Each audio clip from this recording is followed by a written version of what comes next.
هر انسان اختیار بکند بهترین عائله بنیاد کردگی ها. تجربه کردیم بعضی زنای هست که 4 5 6 10 دختر داره،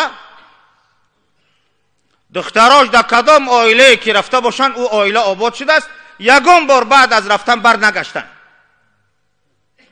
تجربه کردیم مردم اون خونه را آباد کردن، با کمبغلی و درد و بلای هم خانه صبر کردن، خدمت پدر و مادر شوهر هم به جا آوردن، خدمت شوهر هم به جا آوردن.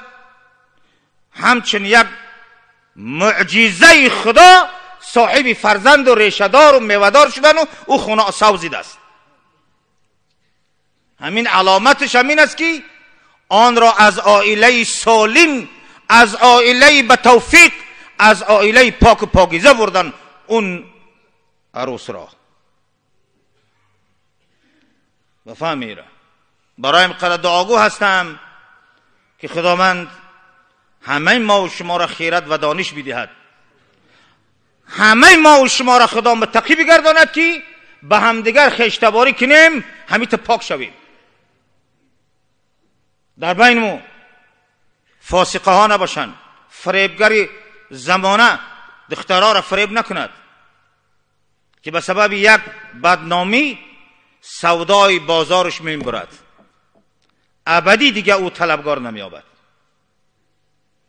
او عیب از کیست؟ از کی عیب است؟ اولا بار بنیاد او از پدر و مادر بیادبی که تعلیم تربیه ساز ندادن، همچه لفتک در کوچه هویش کردن، نصیحت حیا و شرمش نکردن. دوم بار جوابگر معلم که تا صنف 10 11 میخوانه، در مکتب یک بار از اخلاق گپ نمیزنه، یک بار از آداب گپ نمیزنه، که یک بار که دخترها را بگه شما باید که در وطن عائله را، وطن را آباد کنی، آباد کردن شما، عائله داری شما در جامعه باید که با آداب باشید، با عفت باشید، پاکیزه باشید، ناموس را از دست ندهید.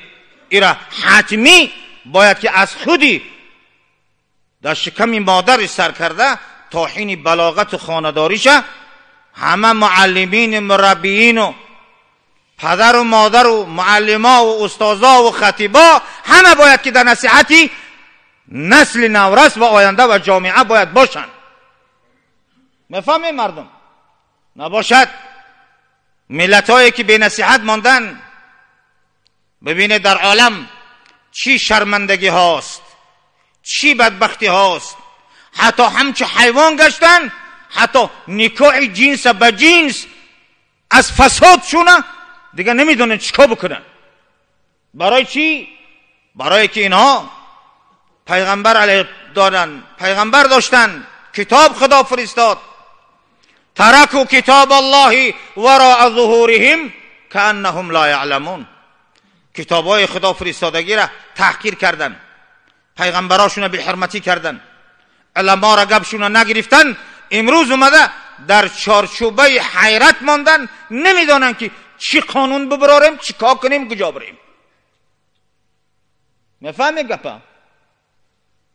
در حالتی که کلام الله هادی و راهنما، ناصح امین، قانون رب العالمین، قانون نجات، قانون سعادت دنیا و آخرت، قانون عائله داری، قانون پاکدامنی، قانون شرف، قانون سعادت، قانون برادری، قانون برابری، قانون همدیگر فهمی، قانون دوستی برادری، قانون همدیگر را حرمت داری در کلام الله هست و در دین محمد مصطفی است صلی الله علیه و سلم.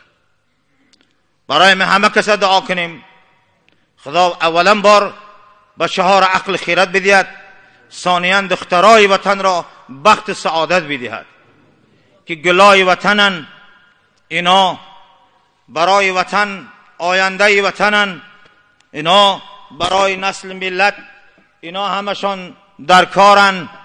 غم اینا را هم باید خورد و فکر اندیشه آینده وطن باید داشت، نه اینکه هر کس برای جیبک خودش فکر کند دینش فکر نکند او اصلا انسان نیست.